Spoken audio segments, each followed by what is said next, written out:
Bonjour à tous et bienvenue sur boursicoté.com pour cette nouvelle analyse technique du CAC 40 en clôture avec une séance donc qui a confirmé l'impulsion haussière que nous avons connue hier, puisqu'après quelques hésitations, eh bien on a finalement cassé cette zone ici des 7460 points. Ce matin, je vous indiquais que l'objectif en cas de cassure pérenne, eh bien, serait la zone ici entre le point haut que nous avons connu le 9 décembre et la zone horizontale des 7525 points. On s'est arrêté juste au milieu, puisqu'on a marqué un plus haut ici à 7517 points.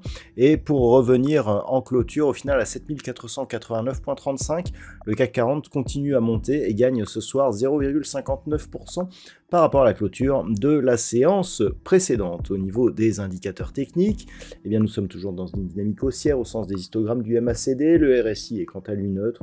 On a des volumes très légèrement supérieurs à la moyenne qui s'expliquent surtout par la baisse des moyennes pendant ici la trêve de Noël, mais ils sont comparables à ce que nous avions auparavant, peut-être légèrement supérieurs.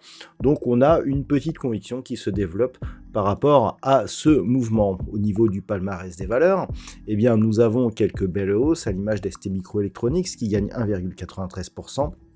LVMH et Danone sont sur des hausses proches de 1,55%, Unibail-Rodamco et Thales 1,3%.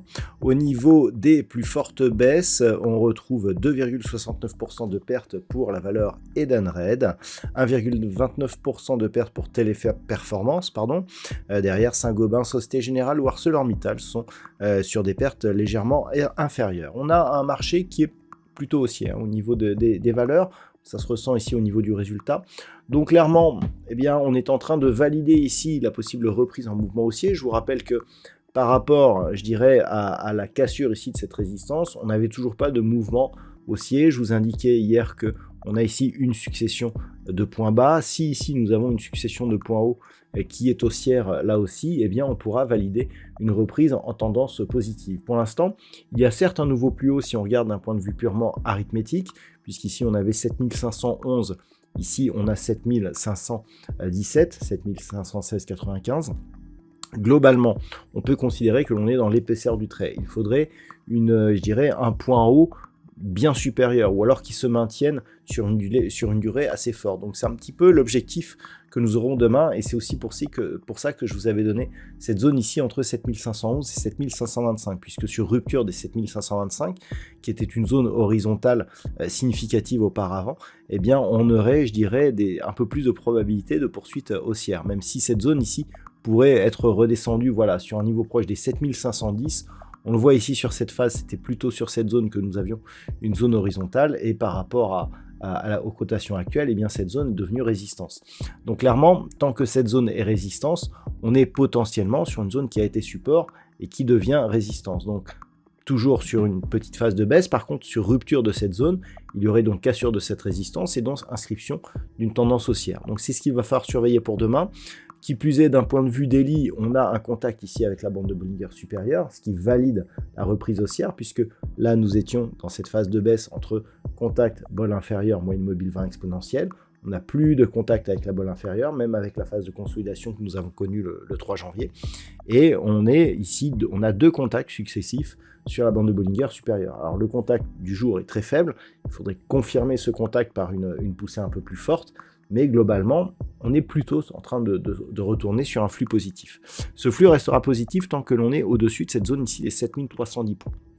Cette zone qui a été ici support, puis globalement résistance, après cassure, nous a donné un peu d'hésitation. Sur cette phase, on peut considérer qu'elle était quasiment support. Donc, tant que cette zone résiste, on pourra estimer qu'on a plus de probabilité haussière que de probabilité baissière. Cette probabilité changerait si on cassait ici la zone des 7310 points, puisque si on confirmait par une rupture de la zone des 7242, eh bien on retomberait sur un flux bien baissier, avec même une petite possibilité, si le point haut ici était confirmé proche à celui-ci d'un double top qui pourrait nous permettre de casser cette zone et d'aller vers de nouveaux plus bas. Voilà donc les points à surveiller ces prochains jours. D'un point de vue purement statistique, alors nous avions hier des probabilités de hausse suivies d'un retour à la baisse. Il semblerait que la phase de hausse que nous avons connue aujourd'hui ait épuisé le potentiel, puisqu'on a des probabilités qui redeviennent baissières pour la fin de la semaine et pour la suite, c'est-à-dire en fait petite baisse et puis phase de consolidation. La conviction n'est pas très forte puisque le nombre d'occurrences ne l'est pas non plus, donc on ne surinterprétera pas cette statistique, mais globalement tout ça pour dire qu'on n'a pas de grosse conviction de poursuite haussière d'un point de vue purement statistique. En tout cas, c'est un petit peu donc comme l'analyse technique. Voilà ce que l'on peut dire pour aujourd'hui. Je vous souhaite de passer une bonne soirée. On se retrouve dès demain pour d'autres analyses techniques, toujours sur le site boursicoté.com.